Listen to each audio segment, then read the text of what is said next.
Ako kabibilab, pasensya na po lang ating video. Kasi, ano na naman ang ating, huli naman ang ating cellphone. Sana makabili na ako ng bagong cellphone at puro palyado. Yun ang ating bed. Yan, may bagoong na siya.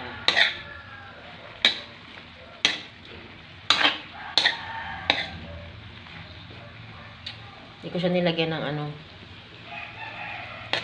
ng tubig kasi para malasa siya. Yung kanyang katas, yun lang ang ating Ito namang siliganggang. Mamaya na natin yan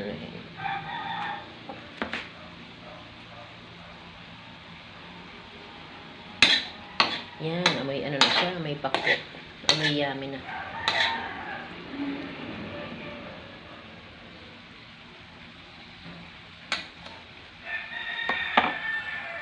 Kaya mga kababy love ko, anong ulam nyo?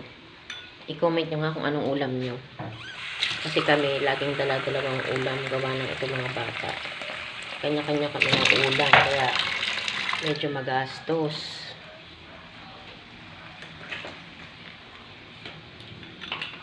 Dahil, ang mga bata, iba naman yung gusto sa gusto ko. Tsaka, hindi sila kumakain ng gulay. Hindi sila ganon. Kaya wala tayong magagawa, ay magdilig ng halaman.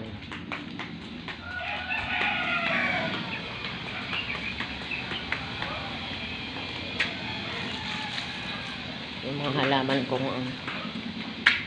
ayaw makisama sa akin, hindi ako maano sa halaman hindi ako nabubuhayan. Ewan ko ba, dati naman ako magsasaka, magulang ko magsasaka, bakit ayaw ng halaman sa akin? Puro bigay-bigay lang ito mga kababy love at ayaw mabuhay sa akin.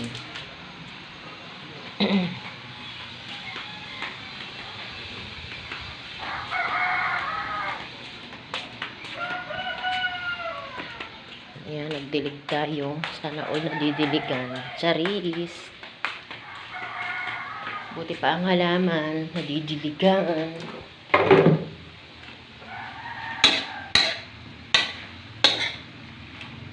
Uy, joke lang yun ha. Baka naman seryosohin nyo. Pero totoo yun. Charin. Yun ang intindihin. Yung mga sinasabi ni Nancy. Test natin yung okra. Baka sakaling ito'y lumasa. Nilalasahan natin yung alat. Kasi hindi natin nalagyan ng tubig Yummy. Harap mga kabigulang. Ako talaga yung mga favorite kong ulam. The best.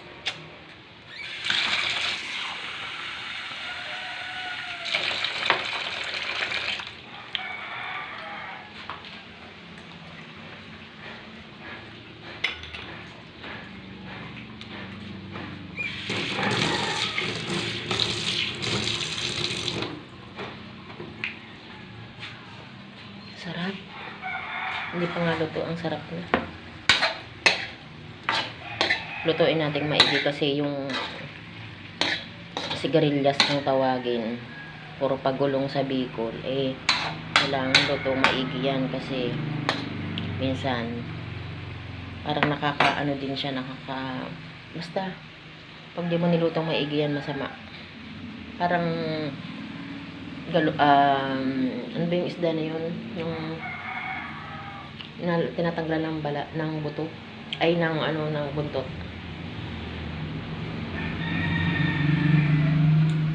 Kasi pag hindi mo nakakalason, parang nakakasama ng pakiramdam. May mga gulay at saka isda na kailangan talaga ay lutong-luto kasi pag hindi mo niluto maigi, para siyang may sa katawan. Tulingan yun. Dati naalala ko nung bata pa ako, yung nanay ko kumain ng tulingan. Alam mo mga kabibilab, namantal talaga siya. Ang dami niyang pantal sa buong katawan niya. Halos pinuno ng pantal yung katawan niya. Di ko alam kung bakit nag-react sa kanya yung gano'n na bata pa ako noon, siguro kung mga grade 1 ako noon, parang gano'n, o grade 2. Nanay ko namantal talaga siya buong katawan dahil kumain nga lang ng tulingan. Kaya ang tulingan tinatanggalan nyo ng ng buntot. Tsaka nilulutong maigi kasi pag hindi maaari kang madali. Lason ba? Yan, magpulbo-pulbo nga tayo mga kabibilab. Ako nakapagpulbo kanina. Nag-aantay ng ating mga luto-luto. Nakasaing din naman ako.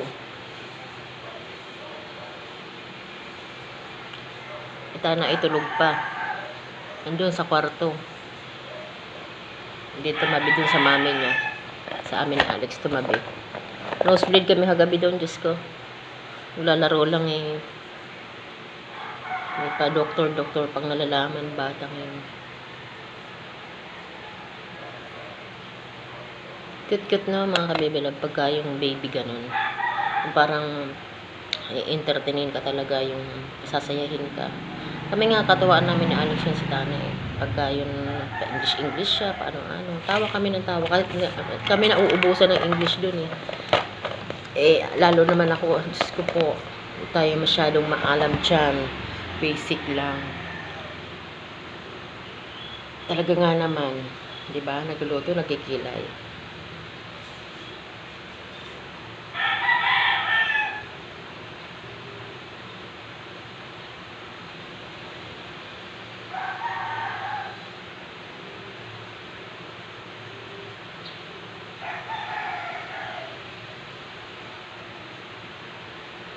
Paganda natin yung niluluto natin para masarap. Ngayon, nag-touch lang ako ng konti.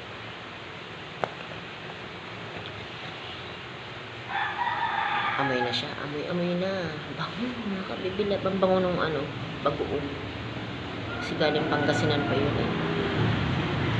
Bigay yun ang aking katrabaho, ang aking friend. Hi, Chris. Thank you sa bigay mong bagoong. Hanggang ngayon, ginagamit ko pa siya. Kasi bibihira namang maging sausawan. Ako lang ang sumasawsaw dun.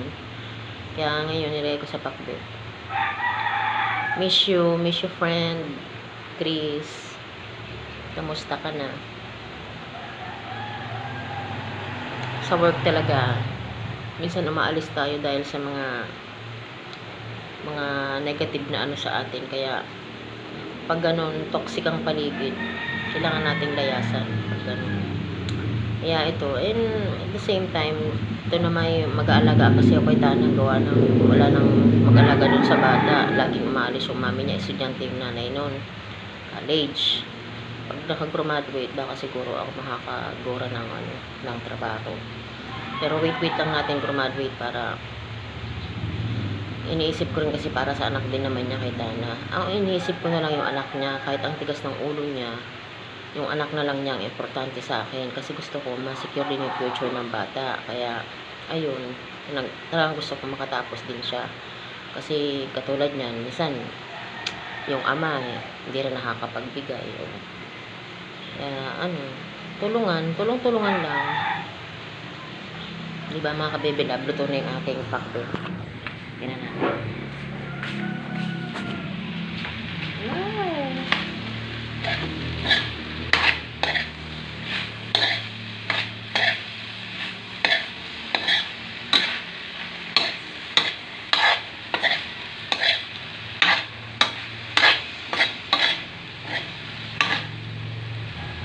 Itsura ng ating pakbet.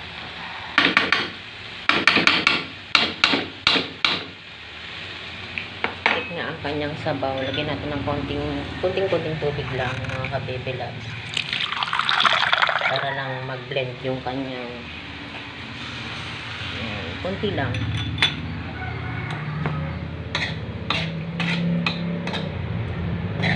Sarap. Bango. Bango.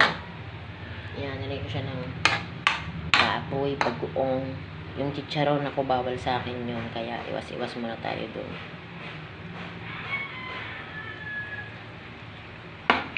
Tikman natin. Harap talaga. Talaga ang the best na mga ulam, mga gulay-gulay. Harap.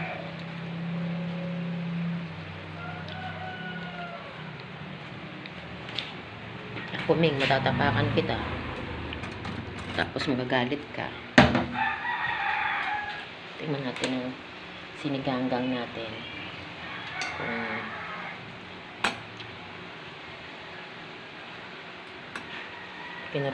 Kinurot ko, hindi pa siya.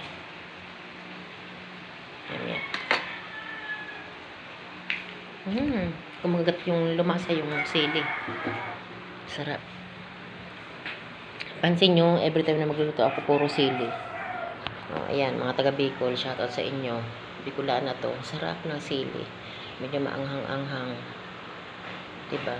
Ayun, uminit na mga kabibilab. Ang init-init na naman. Ayan. Diba? Kaya ayokong naglalabas na mainit. Si Alice nga gusto magpasundo ng 11:30. Ang init!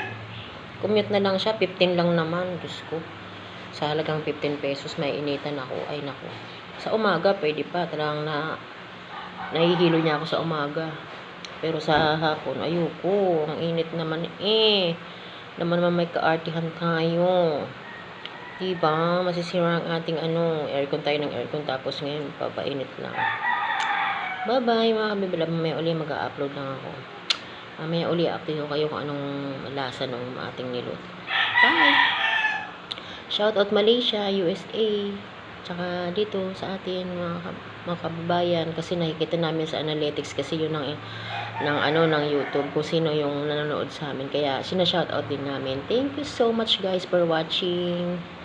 Malaysia and USA, Philippines, salamat. Bye.